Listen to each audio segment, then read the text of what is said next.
بسم اللہ الرحمن الرحیم۔ السلام علیکم۔ کہانی چڑیل کی تیسری قسط ملاحظہ کیجیے۔ کہانی شروع کرنے سے پہلے آپ سب سے گزارش ہے کہ چینل کو سبسکرائب کریں اور بیل آئیکن کو پریس کریں تاکہ آپ کو اس کہانی آئندہ اقساط کے نوٹیفیکیشن مل سکیں۔ شکریہ۔ ساجد دروازہ توڑ دیتے ہیں، توقیر صاحب نے بیٹے سے کہا، اور پھر دونوں نے کندھوں کے پے در پے ضربوں سے دروازہ توڑ دیا۔ پروفیسر صاحب اور ان کی بیگم جلدی سے اندر داخل ہوئے۔ توقیر صاحب اور ساجد نامحرم ہونے کی وجہ سے باہر ہی رک گئے۔ اگلے ہی لمحے مسز بیگ کی ہولناک چیخ سنائی دی۔ اس کے بعد فوراً ہی کسی کے گرنے کا دھماکہ ہوا۔ دونوں باپ بیٹا جلدی سے اندر داخل ہوئے۔ وہاں کا ہولناک منظر دیکھ کر ان کی آنکھیں پھٹی کی پھٹی رہ گئیں۔ پروفیسر صاحب خوف اور صدمے سے گنگ کھڑے تھے۔ دل دہلا دینے والا منظر نظروں کے سامنے تھا۔ خوابگاہ کی دیواروں پر جگہ جگہ خون کے چھینٹے اور گوشت کے ننھے ننھے لوتھڑے چپکے ہوئے تھے۔ بیڈ کی چادر خون سے بھری ہوئی تھی اور سامنے ہی دو انسانی ڈھانچے پڑے ہوئے تھے۔ یوں لگتا تھا کسی درندے نے دونوں کے جسموں کا سارا گوشت نوچ کر کھا لیا ہو۔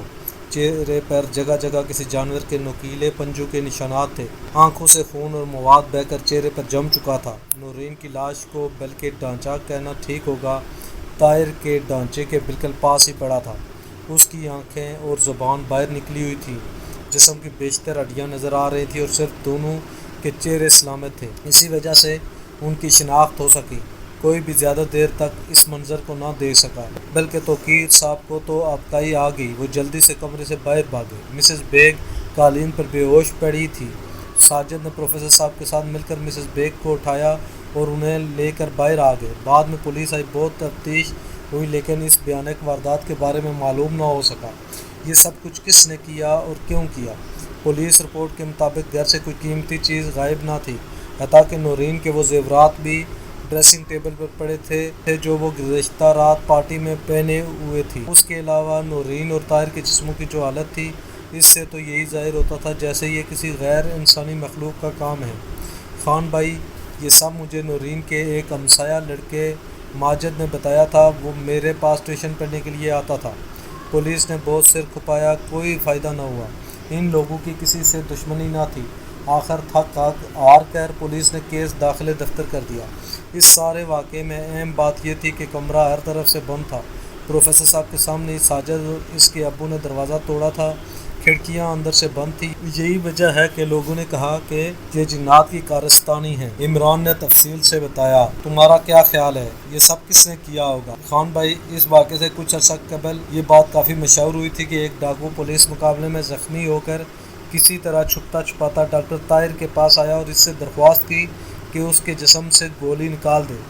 ڈاکٹر طاہر نے آپریشن کر کے اس کے جسم سے گولی تو نکال دی، لیکن اسے بے ہوشی کی حالت میں پولیس کے حوالے کر دیا۔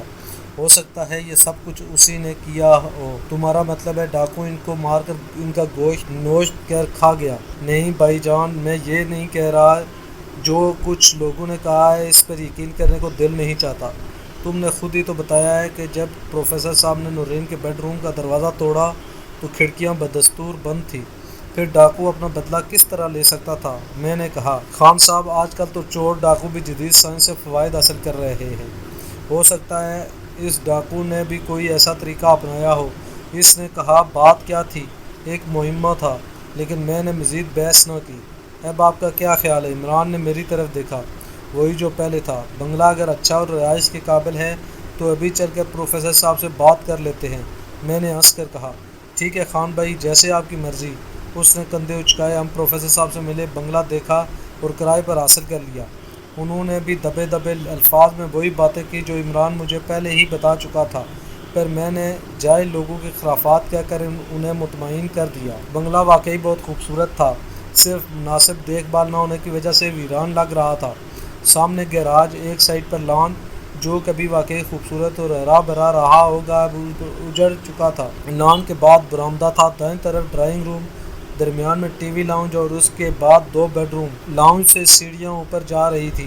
اوپر والی منزل کا نقشہ بھی اسی جیسا تھا۔ گھر میں مکمل فرنیچر موجود تھا، لیکن ہر چیز دھول میں ہٹی پڑی تھی۔ دوسری طرف پھر ایک برآمدہ تھا، اس کے بعد چھوٹا سا سین، دائیں طرف کچن تھا۔ ایک ہفتے کے بعد ہم لوگ اس بنگلے میں شفٹ ہو چکے تھے۔ میں نے سائمہ کو بنگلے سے منسوب باتوں کے بارے میں ایک لفظ بھی نہ بتایا۔ بلا وجہ پریشان ہوگی، بلکہ سچ پوچھے تو مجھے خود بھی اس بات پر زیادہ یقین نہ تھا۔ پروفیسر صاحب نے اس کی صفائی ستھرائی کروا دی تھی۔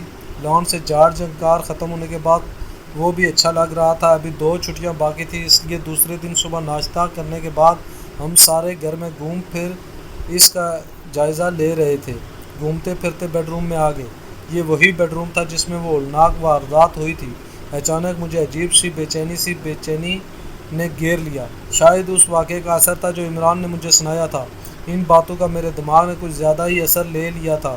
حالانکہ میں ایک تعلیم یافتہ اور روشن خیال انسان ہوں، جنات کے وجود کو تسلیم تو کرتا ہوں کیونکہ ان کا ذکر ہمارے قرآن مجید میں موجود ہے، لیکن ایسی باتیں کہ جن فلاں پر عاشق ہو گیا، گھر پر قبضہ کر لیا وغیرہ وغیرہ، ان سب کو خرافات سے زیادہ کچھ نہیں سمجھ۔ لیکن یہ سب کچھ جب ہمارے ساتھ ہوا تو اس نے مجھے ہر بات ماننے پر مجبور کر دیا۔ اس خیر آگے چل کر آپ کو سب باتوں کا پتہ چل جائے گا۔ جب ہم بیڈ روم میں داخل ہوئے تو سائمہ کی خوشی دیدنی تھی۔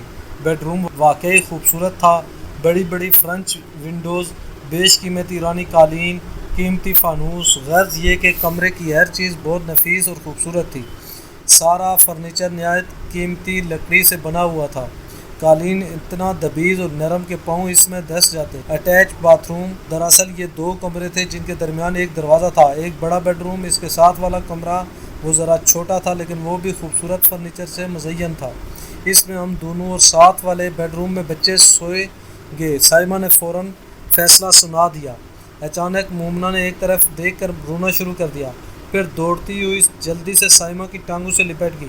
مما مجھے اٹھا لیں، مما مجھے اٹھا لیں۔ وہ بار بار کمرے کے ایک کونے کو دیکھتی اور رونے لگ جاتی۔ سائمہ اس کے اس طرح اچانک رونے سے پریشان ہو گئی۔ کیا بات ہے، کیوں رو رہی ہو؟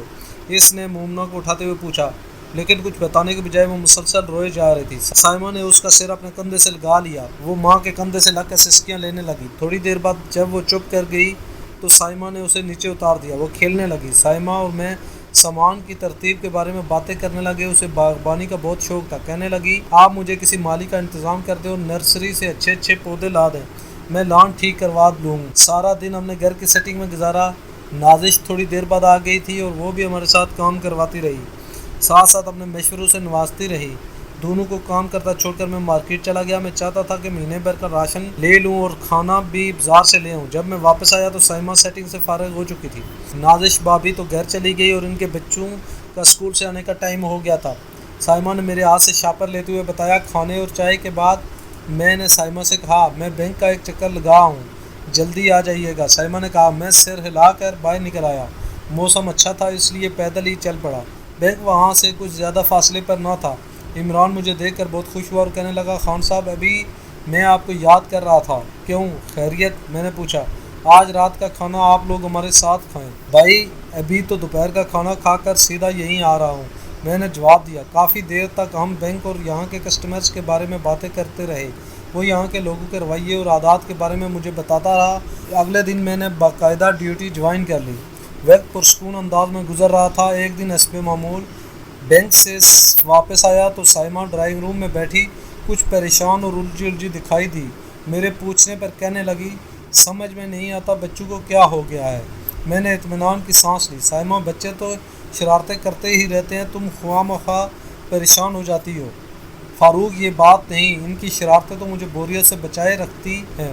پھر کیا بات ہے؟ میں نے سوالیہ نظروں سے اس کی طرف دیکھا۔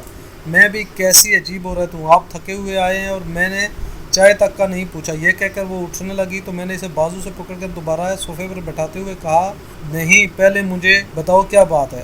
2-3 دن پہلے کی بات ہے کہ دونوں بچے بیڈ روم میں کھیل رہے تھے، میں کچن میں اپنا کام کر رہی تھی۔ اچانک مومنہ کی زور زور سے ہنسنے کی آواز آئی۔ میں نے دونوں کے لیے دودھ بنایا اور انہیں دینے کے لیے گئی تو مومنہ کہنے لگی، ماما ابھی میں نے نہیں پینا، میں آنٹی کے ساتھ کھیل رہی ہوں۔ یہ کہہ کر وہ کمرے میں ایک طرف دیکھنے لگی۔ آنٹی، بال میری طرف پھینکے۔ پھر حیرت سے کمرے میں چاروں طرف دیکھا۔